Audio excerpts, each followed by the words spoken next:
You are the majority leader in the Kenyan National Assembly. You are a close ally and supporter of President William Ruto, who is super unpopular right now because he and you and your party haven't delivered for the people of Kenya. Your 2022 election manifesto made 281 promises. Can you tell our audience tonight how many of those have been fulfilled over the last 2.5 years? The implementation of a manifesto is page by page, chapter after chapter. But you haven't implemented. That's the problem. It is being implemented. How many of the 281 promises have been implemented? I'll not give you a straight answer of 2 or 10 or 200, but I'll tell you. You're the first politician who said to me, I will not give you a straight answer, just bluntly. I can give you an answer. I've got the answer. It's 14 out of 281 promises. That means 95% of your promises have not been met 2.5 years in. That is your number, Mehdi, not my number. It's not my number. It's the number of Mizalendo, a non-partisan parliamentary monitoring organization in Kenya that tracks all parties. They're saying 14 out of 281. I mean, we can run through some of them. President Ruto said he would give free internet and phone calls to Kenyans. He hasn't. He said he would start an inquiry into cronyism. He has not. He said he would ratify the International Convention against enforced disappearances. He has not. I could go on and on. Kenyans are frustrated because they were lied to during the election campaign. Well, Mehdi, as I told you, that is the perspective of Mzalendo.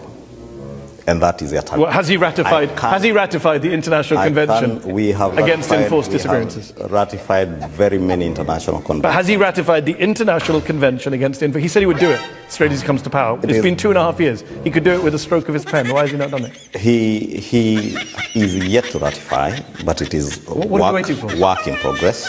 Was there a timeline for its ratification, according to Mzalendo?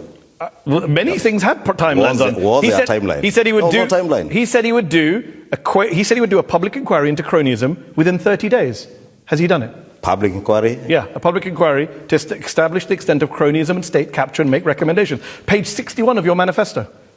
Has he done it? It's been more than 30 days. It's been 2.5 years. I'll tell you, Mehdi, if you read the NADCO report, there are recommendations on what is to be done on state cronyism, on state capture, on extrajudicial killings.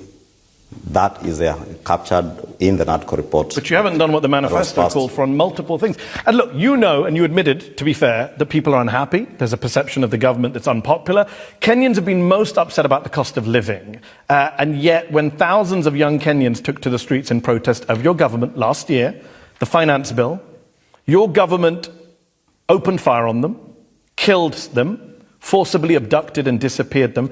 How do you justify such a violent crackdown on your own citizens in a democracy? First, let me say this, Mehdi. Unfortunately, all demonstrations end up with deaths, which is a very unfortunate incident. And it is not true that people demonstrate and you open fire. It is just the nature of what happens with our demonstrations, that they turn violent and the police have to intervene. And let me say that at this point, it's not just unfortunate. We all regret the loss of life during the 2022 demonstrations and even the demonstrations of June last year.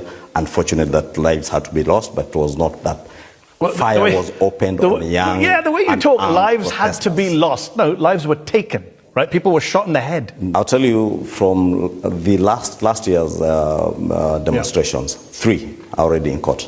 3 police officers have been prosecuted. Three are being prosecuted. Are being prosecuted, but none have been prosecuted. Another 34 cases. Before you prosecute somebody, you have got to investigate. So you have to. This is what Human Rights Watch said last year.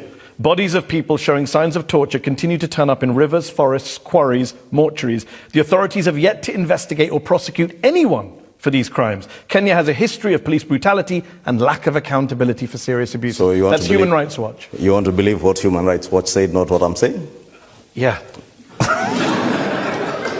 Because I'm going to believe a human rights group over a politician who started by saying, I won't give you straight answers. It is their take, Mehdi. It is their take. And I didn't come here to give their take. I came here to give my take and the perspective. So they're wrong, you think? The police officers are being held to account? They are wrong because the police officers must be held to account. But they haven't been. And that is why we have institutions that will hold them to account. I want to bring in, you are a community leader, Kenyan community leader in the diaspora. What do you make of this study that was done by a non-partisan group which shows 14 promises out of 281 in the manifesto have been fulfilled? Do you think that's what's driving a lot of Kenyan frustration? These are the messes that the current government inherited And through the bottom-up economic transformation agenda, which the president always talk about, and he prioritized 5 areas, is to create jobs for these people, to create things to do. You keep saying inherited. Isn't President Ruto, wasn't he a long-standing senior member of the previous government? Well, how do you inherit something you were in? Mehdi. Listen, Mehdi. What am I missing?